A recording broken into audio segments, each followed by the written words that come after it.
ہر سوالی جہاں پانی جھولی برے مستر مصطفیٰ کی صدا خیر ہو ہر سوالی جہاں اپنی جھولی برے مستر مصطفیٰ کی صدا خیر ہو ان کی چوکھٹ سے اٹھ کے نہ جائے کہیں ان کے در کے گدا کی صدا خیر ہو ان کی چوکھٹ سے اٹھ کے نہ جائے کہیں ان کے در کے گدا کی صدا خیر ہو ہجر میں بھی تڑپنے کا ہے ایک مزہ لیکن ان سے نہ رکھے خدا اب جدا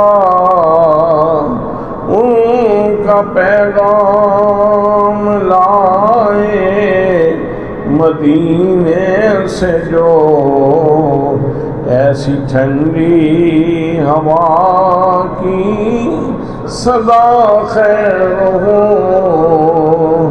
ان کا پیغام لائے مدینے سے جو ایسی ٹھنڈی ہوا کی صدا خیر ہو ان کی چوکھٹ سے اٹھ کے نہ جائے کہیں ان کے در کے گدا کی صدا خیر ہو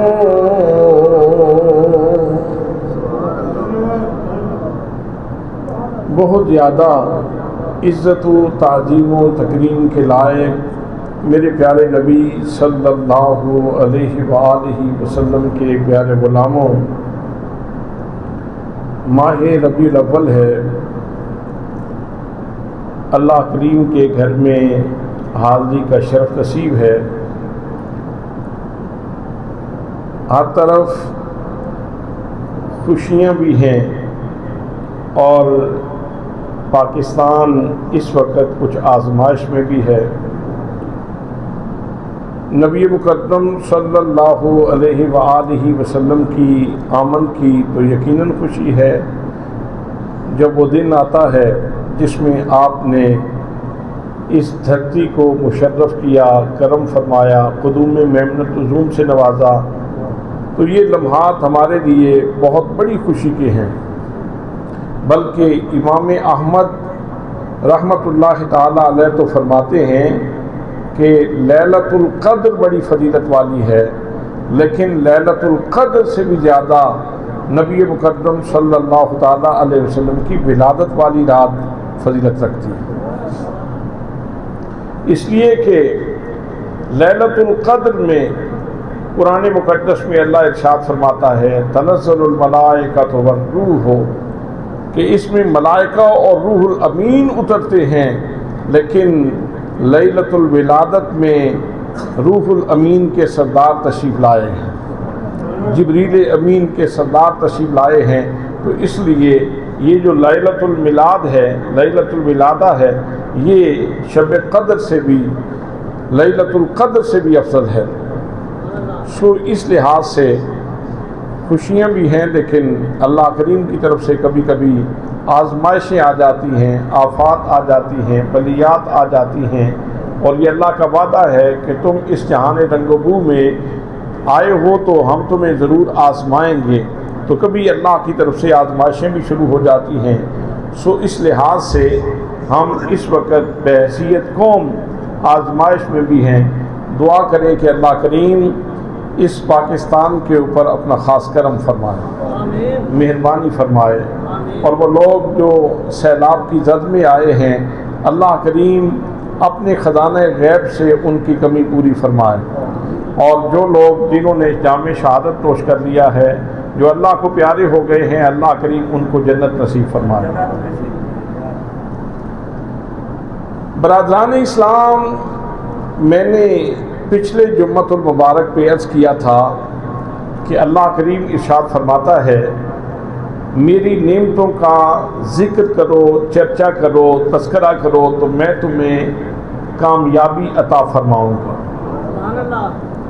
ذکر نعمت کے اوپر کامیابی کو موقوف کر دیا، کامیابی کو منحصر کر دیا ذکر نعمت کے اوپر، تو اس کی فلسفی کیا ہے، اس کی علت کیا ہے کہ نعمت کا ذکر وہ کرتا ہے جس کے دل میں شکر کا احساس پیدا ہوتا ہے۔ جس کے دل میں شکر کے جذبات پیدا نہیں ہوتے وہ نعمت کا ذکر اس طرح نہیں کر سکتا جس طرح ایک شاکر کرتا ہے۔ تو جب بندہ اللہ کی نعمت کا ذکر کرتا ہے تو یہ دلیل ہے اس بات کی کہ اس کے دل میں اس نعمت کے بارے میں قدردانی کے جذبات موجود ہیں۔ یہ قدردان ہے نعمت کا، اور اس بندے سے زیادہ سعادت مند کون ہوگا جو حضور صلی اللہ تعالیٰ علیہ وسلم کی تشریف آوری کا قدردان ہے، جو اپنے رسول معظم صلی اللہ تعالیٰ علیہ وسلم کا قدردان ہے۔ حضرات محترم، نبی مکرم صلی اللہ تعالیٰ علیہ وسلم اللہ کی سب سے بڑی نعمت ہیں۔ بے شک یہ ہاتھ اللہ کی نعمت ہے۔ ہاتھ کی قدر و قیمت پوچھنی ہو تو اس بندے سے پوچھو جو ہاتھ سے محروم ہے۔ آنکھ اللہ کریم کی بہت بڑی نعمت ہے۔ آنکھ کی قدر و قیمت پوچھنی ہو تو اس سے پوچھو جو بینائی سے محروم ہے۔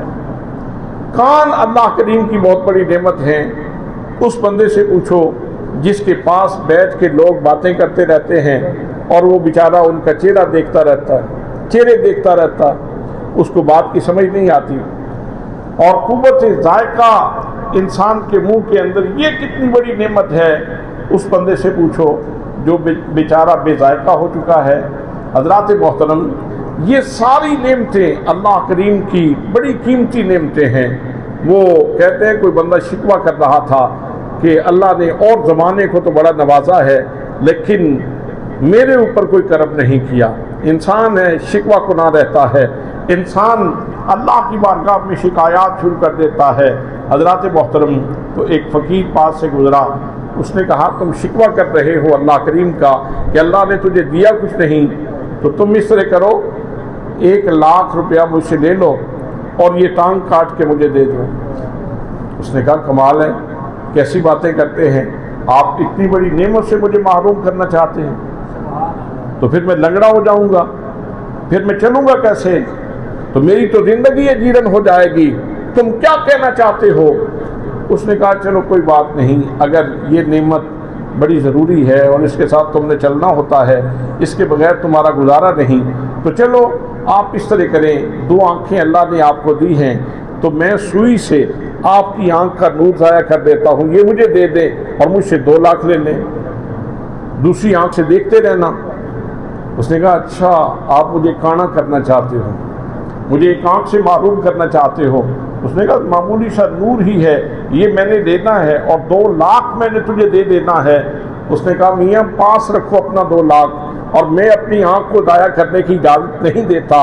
حضرات محترم، تو پھر وہ فقیر بولا، کہنے لگا اللہ کے بندے ویسے ہی اس کے بارگاہ میں شکوے کر رہے ہو، شکایتیں کر رہے ہو، اللہ نے تو تجھے اربوں خربوں کا بنایا ہے، اللہ نے تیرے جسم میں اتنی نعمتیں پیدا کی ہیں کہ تجھے لاکھوں کا اربوں کا بنایا ہے اور تم اللہ کی بارگاہ میں شکوہ کر رہے ہو۔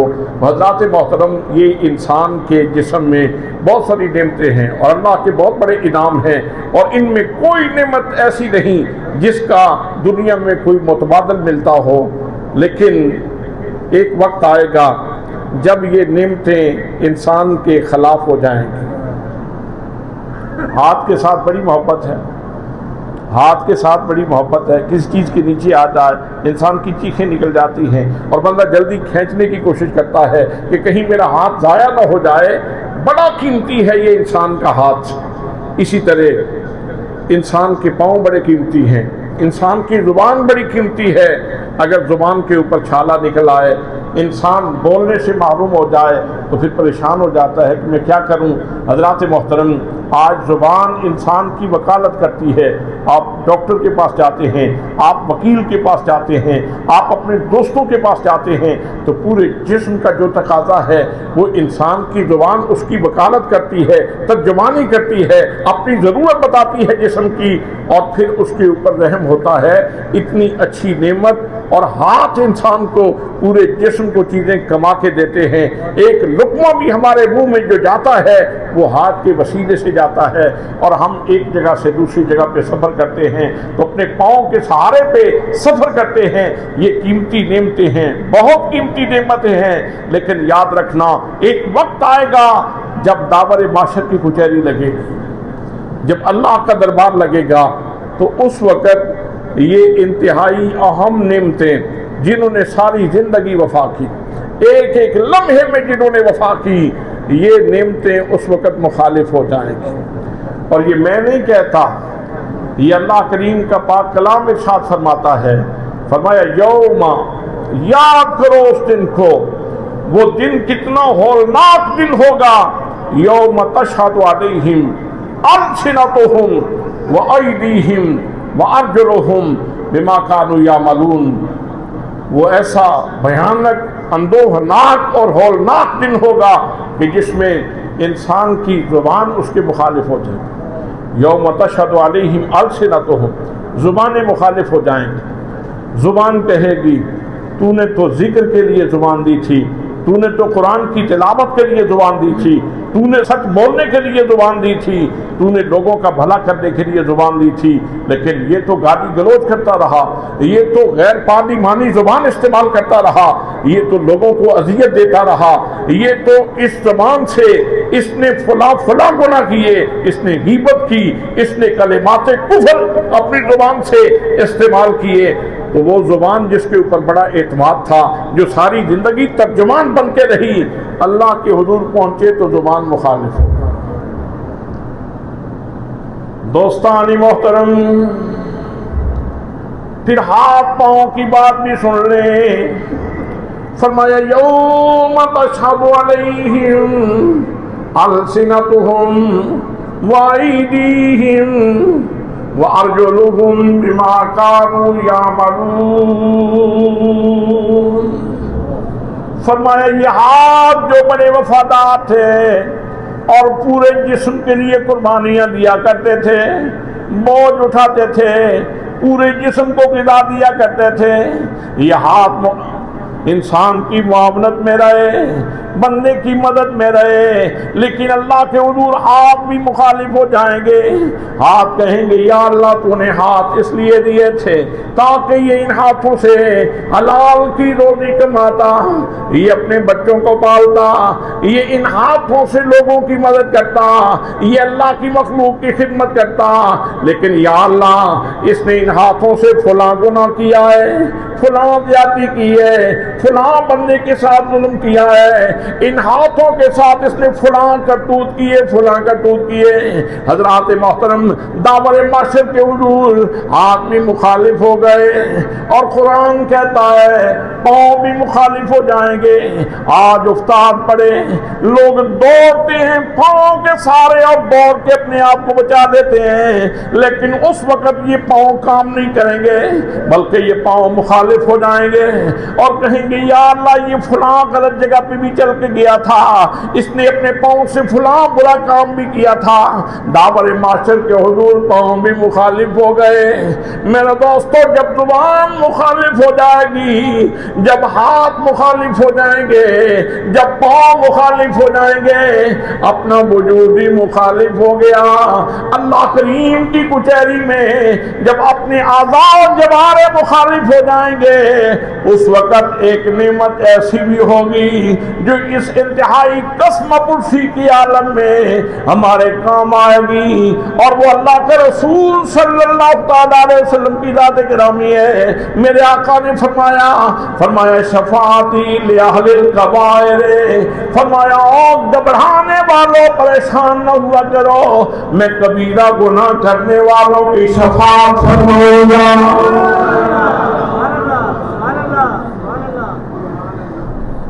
حضرات محترم، اللہ فرماتا ہے میری نعمت کا ذکر کرو، شکر کرو، تمہیں دونوں جہانوں کی کامیابی ملے گی۔ لعلکم تفلحون، فاذکروا آلاء اللہ لعلکم تفلحون، میری نعمتوں کا ذکر کرو، میں تمہیں دونوں جہانوں کی کامیابی عطا فرماؤں گا۔ اگر اس نعمت کا ذکر کرنے سے، ہاتھ کا ذکر کرنے سے، شکر کرنے سے کامیابی ملتی ہے، زبان کا ذکر کرنے سے، شکر کرنے سے کامیابی ملتی ہے، پاؤں کا ذکر کرنے سے، شکر کرنے سے کامیابی ملتی ہے، تو یہ تو چھوڑ جانے والی نعمتیں ہیں۔ اگر یہ چھوڑ جانے والی نعمتوں کے اوپر اللہ کامیابی عطا فرماتا ہے تو اس لجپال نعمت کے ذکر کے اوپر اللہ کریم یقیناً کامیابی عطا فرماتا ہے۔ اس لجپال نعمت کے اوپر جب ہاتھ مخالف ہوئے، جب پاؤں مخالف ہوئے، جب زبان مخالف ہوئی، اور اس وقت آمینہ کا لال بول پڑا، عرض کر دی مالک یہ میرے اوپر درود پڑتا تھا پیار سے کبھی کبھی، پھر کرم ہو جائے گا، پھر تیرے دل سے صدا نکلے گی، پھر تو جنت کی طرف جا رہا ہوگا اور کہتا جا رہا ہوگا میں لجپالا دل لگیاں میرے پھوکم، میں لجپالا دل لگیاں میرے پھوکم، پڑے دے میں لجپالا دل لگیاں میرے پھوکم، پڑے دے میری آسا امیداں دے صدا اٹھے، میری آسا امیداں دے صدا اٹھے۔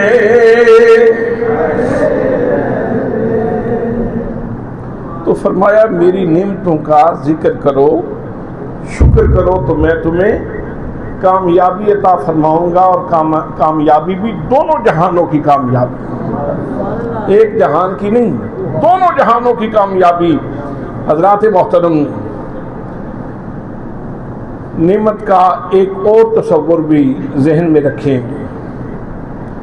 اس انسانی زندگی میں اللہ نے رشتوں کی صورت میں خوبصورت نعمتیں عطا فرما رکھی۔ ماں بہت بڑی نعمت ہے، ماں بہت بڑی نعمت ہے، ماں قیمتی ترین نعمت ہے۔ وہ نعمت ہے کہ جس نے، ہم 3 ماہ کے تھے، ہم 6 ماہ کے تھے، ہم سال کے تھے، تو ماں نے مسلسل اپنا پیار برسایا، مسلسل خیال رکھا، گرمی سردی کی شدت سے، تلخی موسم کی تلخی سے بچائے رکھا، اور اپنے پیار کے سائبان میں پالا، اپنی محبتوں کے سائبان میں پالا۔ والدہ اللہ کی بہت بڑی نعمت ہے، والد صاحب اللہ کی بہت بڑی نعمت ہے، جو پورے گھر کا سائبان کا درجہ رکھتے ہیں، پورا گھر ان کے سائبان کے نیچے چلتا ہے۔ کوئی تلخی آ جائے تو سب سے پہلے والد اس کے سامنے سینہ ٹیک کے کھڑا ہوتا ہے، میرے بچوں کو تکلیف نہ ہو، میرے بچوں کو تکلیف نہ ہو، میرے گھر والوں کو تکلیف نہ ہو۔ حضرات محترم، والد اللہ تعالیٰ کی بہت بڑی نعمت ہے، اور اگر کہیں بچے پہ افتاد پڑے تو تو والد فوراً دوڑ کے جاتا ہے اور اس بندے سے بدلہ لیتا ہے جس نے اس کے بیٹے کو تکلیف دی ہو۔ اسی طرح والدین کے وسیلہ سے دیگر رشتوں کی کہکشاں موجود ہے۔ خالہ ایک نعمت ہے، پھوپھی ایک نعمت ہے، چچا ایک نعمت ہے، ماموں ایک نعمت ہے، یہ ساری کی ساری نعمتیں ہیں۔ بھائی نعمت ہے، بہن اللہ کی نعمت ہے۔ حضرات محترم، اگر یہ سارے لوگ جو اسلامی خطوط ہیں رشتوں کے اس بہاؤ میں سفر کریں تو ہر ایک رشتہ انتہائی مقدس اور بڑا قیمتی ہے۔ اگر سارے لوگ ان احساسات اور جذبات کی جو ڈومین ہے، جو ٹریک ہے، اس میں سفر کریں، کوئی کسی کے ساتھ زیادتی نہ کرے، ہر بندہ دوسرے کو اس کا حق دے، تو وہ سوسائٹی، وہ معاشرہ، وہ گھرانہ، وہ انتہائی خوبصورت معاشرہ ہوتا ہے، وہ انتہائی خوبصورت گھرانہ ہوتا ہے۔ یہ سارے رشتے انتہائی مقدس ہیں اور ہر رشتے کی اپنی ایک لطافت اور ہر رشتے کی ایک مٹھاس ہے۔ رشتوں کی موجودگی میں تو انسانی زندگی خوبصورت ہے۔ جو لوگ ان رشتوں سے محروم ہوتے ہیں وہ بیچارے سہاروں پہ زندگی گزارتے ہیں، وہ سہاروں پہ زندگی گزارتے ہیں۔ حضرات، کبھی زندگی میں افتاد پڑ جائے، کبھی مصیبت آ جائے، بندہ بیمار ہو جائے تو پورا قبیلہ کبھی ایک بندہ پتہ کرنے کے لیے آ رہا ہے، کبھی دوسرا بندہ پتہ کرنے کے لیے آ رہا ہے۔ ہمارے اس افراتفری کے ماحول میں، ہمارے اس نفرتوں کے ماحول میں بھی آج بھی کوئی بندہ بیمار ہو جائے، ہاسپٹل چلا جائے تو رشتہ داروں کی لائنیں لگ جاتی ہیں، پتہ کرنے کے لیے آ رہے ہیں۔ وہ عملے سے کہنا پڑتا ہے کہ جناب مہربانی کریں مریض کے پاس صرف ایک بندہ رہے، باقی باہر نکل جائیں، باقی باہر نکل جائیں۔ پابندی لگا رکھی ہوتی ہے۔ اس کا مطلب یہ ہے کہ اس نفرتوں کے ماحول میں بھی جب ان رشتوں کی لطافت کا اتنا احساس موجود ہے، اور اگر ہم سیرت رسول کے سانچے میں ڈھل جائیں اور اس ٹریک میں سفر کریں تو پھر یہ رشتے اور زیادہ خوبصورت ہو جاتے ہیں، پھر ان کا تقدس اور بڑھ جاتا ہے، پھر ان کی چاشنی مزید بڑھ جاتی ہے۔ بڑے اہم ہیں یہ رشتے، لیکن حضرات جب تک انسان کے جسم میں روح ہو اس وقت تک ماں کہتی ہے میرا بیٹا ہے، باپ کہتا ہے میرا بیٹا ہے، چچا کہتا ہے میرا بھتیجا ہے، ماموں کہتا ہے میرا بھانجا ہے، خالہ کہتی ہے میرا یہ بھانجا ہے، پھوپھی کہتی ہے میرا یہ بھتیجا ہے۔ حضرات محترم، یہ رشتے گنے جاتے ہیں اتنی دیر تک جب تک جسم کے اندر جان رہتی ہے، اور جب جان نکل جاتی ہے تو ماں کی بولی بھی بدل جاتی ہے، باپ کی بولی بھی بدل جاتی ہے، رشتہ داروں کی بولیاں بھی بدل جاتی ہیں۔ اب ایک ہی بولی بولی جاتی ہے، میت تیار ہے، میت کو غسل دو، میت آ رہی ہے، میت کو رکھ دو، میت کو اٹھا لو۔ اتنی جلدی بولیاں بدل گئیں، اتنی جلدی بولیاں بدل گئیں، سوچوں کے انداز ہی بدل گئے، استعمال ہونے والے الفاظ ہی بدل گئے۔ جسم کے اندر روح تھی تو رشتوں کو جتلایا جا رہا تھا کہ یہ میرا فلاں لگتا ہے، میرا فلاں لگتا ہے، میرا فلاں لگتا ہے۔ حضرات محترم، پھر کیا ہوا؟ اس جسد خاکی کو اٹھا کے قبر تک لے گئے، اور قبر میں رکھتے ہوئے بھی باپ بھی یہ نہیں کہتا کہ میرے بیٹے کو ذرا سکون سے رکھنا، چچا بھی یہ نہیں کہتا بھتیجا ہے میرا ذرا سکون سے رکھنا، وہ کہتے ہیں میت کو رکھ دو، میت کو دفنا دو۔ میت کے اوپر مٹی ڈال دی، اور مٹی ڈالنے کے بعد یہ بھی پیار کا ایک سلسلہ تھا، کر کے چلے گئے، اور قبر سنوار کے بنا کے پھر سب نے ہی گھر کا رخ کیا۔ کوئی پاس نہیں بیٹھا کہ بڑی خدمت کی میرے بیٹے نے تو آج میں ذرا اس کے پاس بیٹھوں، چچا بھی آج پاس نہیں بیٹھا، آج ماموں بھی پاس نہیں بیٹھا، سبھی لوگ چھوڑ کے چلے گئے۔ حضرات محترم سبھی چھوڑ کے چلے گئے، باپ بھی چھوڑ گیا، چچا بھی چھوڑ گیا، ماموں بھی چھوڑ گیا، سب نے رخ پھیر لیا۔ اس ہنگام جب باپ نے ساتھ چھوڑ دیا، جب چچا اور ماموں نے بھی ساتھ چھوڑ دیا، سب قبر اندھیری کوٹڑی میں رکھ کے آ گئے۔ کسی نے یہ بھی نہیں کہا اور لوگوں چراغ کا بندوبست کر دو، میرے بیٹے کو اندھیرا نہ لگے، یا کوئی بتی کا بندوبست کر دو، میرے بیٹے کو تاریکی کا سامنا نہ کرنا پڑے، بلکہ اندھیری کوٹری میں رکھ کے آ گئے۔ جب سب نے رخ پھیر لیا تو وہاں قبر میں روشنی کرنے کے لیے ایک ہستی آ گئی، اس ہستی کا نام رحمت للعالمین ہے۔ محمد بوٹے نے ترجمہ کیا، اس نے کہا کہ تو خزانے باغ وچ وار کھولے،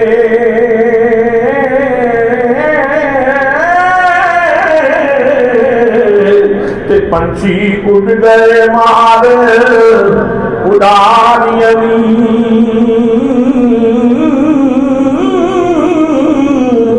تے جڑے کہندے سی مران گے نال تیرے،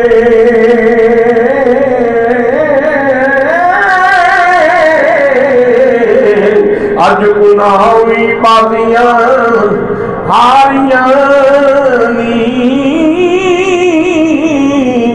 تے جڑے تکدے رہندے سن دن راتی، اج گناہی باریاں ماریاں نی۔ محمد بوٹیا جھوٹائی جگ سارا، تے سچیاں سونے محمدیاں یاریاں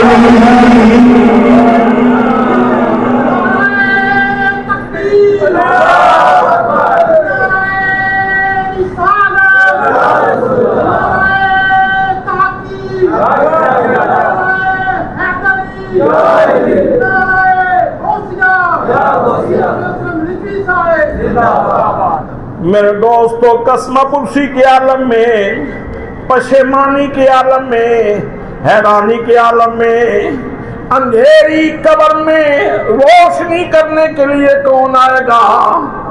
جس کا ہم میلاد مناتے ہیں، جس کا ہم تذکرہ کرتے ہیں، جس کے بارے میں ہمارا یقین یہ ہے کہ اللہ کریم نے ارشاد فرمایا فَاذْكُرُوا آلاء اللَّهِ لَعَلَّكُمْ تُفْلِحُونَ۔ اللہ فرماتا ہے او میرے بندو، میری نعمتوں کا ذکر کرو، میری نعمتوں کا چرچا کرو، میری نعمتوں کا ذکر کرو، میں تمہیں دونوں جہانوں کی کامیابی عطا فرماؤں گا۔ تو ہم بے مقصد یہ کام نہیں کر رہے کہ ہم حضور صلی اللہ تعالیٰ علیہ وسلم کا میلاد منائیں، ہم اللہ کی اس نعمت کے اوپر اللہ کا شکر ادا کرتے ہیں، اللہ کا شکر ادا کرتے ہیں۔ یہ درود و سلام کے سلسلے، یہ آقا کریم صلی اللہ تعالیٰ علیہ وسلم کی کرم نوازی ہے، اور اس کرم نوازی کے اوپر یہ تشکر کا سلسلہ ہے، سپاس کا سلسلہ ہے کہ ہم درود پڑھتے ہیں، ہم سلام پڑھتے ہیں، ہم اپنے آقا کریم صلی اللہ تعالیٰ علیہ وسلم کا ذکر کرتے ہیں۔ اور ہمارے کریم اتنے کریم ہیں کہ ابھی ہم نے کلمہ نہیں پڑھا تھا، ابھی ہم نے کلمہ نہیں پڑھا تھا، بلکہ ابھی ہم پیدا بھی نہیں ہوئے تھے۔ تو جب سرکار کی ولادت ہوتی ہے تو آقا کریم صلی اللہ تعالیٰ علیہ وسلم نے آتے ہی سجدہ کیا، آتے ہی بولے نا، آتے ہی، اور سجدے میں کچھ مانگ رہے ہیں، سجدے میں کچھ مانگ رہے ہیں، اور مانگ کیا رہے تھے؟ میرا اور تیرا بھلا مانگ رہے تھے۔ اعلیٰ حضرت فاضل بریلوی رحمت اللہ تعالیٰ علیہ نے قلم اٹھایا، فرماتے ہیں پہلے سجدے پہ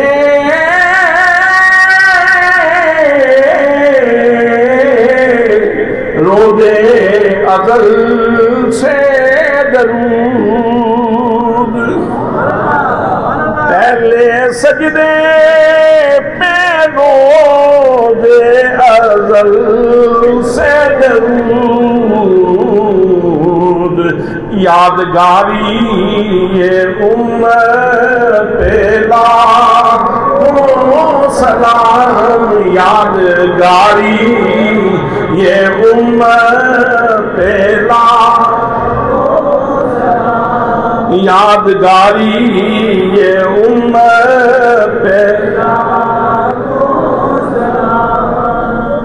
جب ہم صفحۂ ہستی پہ تھے ہی نہیں، جب ہمارا وجود ہی نہیں تھا، تو اس وقت ہمارے اوپر کرم برستا رہا، اس وقت ہمیں یاد کرتے رہے اور ہماری خیر مانتے رہے، تو ہمیں یقین ہے کہ ہم نے ساری زندگی اپنے آقا کریم صلی اللہ علیہ وسلم کا کلمہ پڑھا ہے، ہم نے اپنے آقا کی نعتیں پڑھی ہیں، ہمیں یقین ہے کہ انشاءاللہ جب قبر میں جائیں گے تو میرے آقا ضرور مہربانی فرمائیں گے،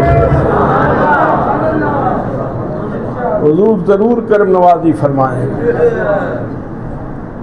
وہ حضرت یاسی نے کہا تھا، اللہ اکبر، آج تو قبر میں پھولے نہ سمائیں گے آسی، آج تو قبر میں پھولے نہ سمائیں گے آسی، آج کی رات ہے اس ملاقات کی رات، آج کی رات ہے اس چاند سے ملاقات کی رات۔ وہ حضرات محترم، بندہ مومن کے لیے وہ قبر میں جانا ایک خوشی کا سامان بھی ہے، اگرچہ ساتھ ساتھ پریشانی بھی ہوتی ہے کہ کہیں کسی وجہ سے آپ ناراضگی کا اظہار نہ فرما دیں، کہیں میں محروم نہ ہو جاؤں آپ کے کرم سے، یہ اندیشہ بھی لگا رہتا ہے، اور چونکہ ایمان خوف اور امید کے درمیان ہے، یہ اندیشہ رہنا بھی یہ ایمان کی دلیل ہے، اور آقا کے کرم کے اوپر امید رکھنا یہ بھی ایمان کی دلیل ہے، اس لیے کہ ایمان ہمیشہ خوف اور امید کے درمیان رہتا ہے۔ تو جو اللہ کے رسول کا کرم ہے وہ حقیقت میں اللہ کے کرم کا ہی مظہر ہے۔ اللہ کے رسول کے پاس جو کچھ ہے وہ اللہ کا دیا ہوا ہے، وہ اللہ کا دیا ہوا ہے۔ تو حضرات میں عرض کر رہا تھا کہ جب چھوڑ جانے والی نعمتیں، رخ پھیر جانے والی نعمتیں، مٹی ڈال کے واپس آ جانے والی نعمتیں، جب ان کا ذکر کریں تو کامیابی ملتی ہے، تو وہ نعمت جو اتنی لجپال ہے، وہ نعمت جو اتنی کریم ہے، جو گام گام پہ قدم قدم پہ منزل منزل کام آئے، اس نعمت کا ذکر کرنے سے بدرجہ اولا کامیابی ملتی ہے۔ لوگ کہتے ہیں حضور صلی اللہ تعالیٰ علیہ وسلم کی آمد پہ خوشی کرنی چاہیے کہ نہیں کرنی چاہیے۔ سچی بات یہ ہے کہ میرے آقا کریم صلی اللہ تعالیٰ علیہ وسلم کے اگر فرامین کا مطالعہ کریں اور دقت نظر سے اور محبت کی چاشنی سے مطالعہ کریں تو ایک ایک جملے کے اوپر جشن منانے کو جی چاہتا ہے۔ جس صورتحال سے اس وقت ہمارا ملک گزر رہا ہے، جس پریشانی سے اس وقت ہمارا ملک گزر رہا ہے، چناب میں سیلاب، ستلج میں سیلاب، راوی میں سیلاب، اور آپ دعا فرمائیں کہ ہمارے دشمن کو اللہ توفیق نہ دے کہ وہ جیل میں پانی چھوڑے۔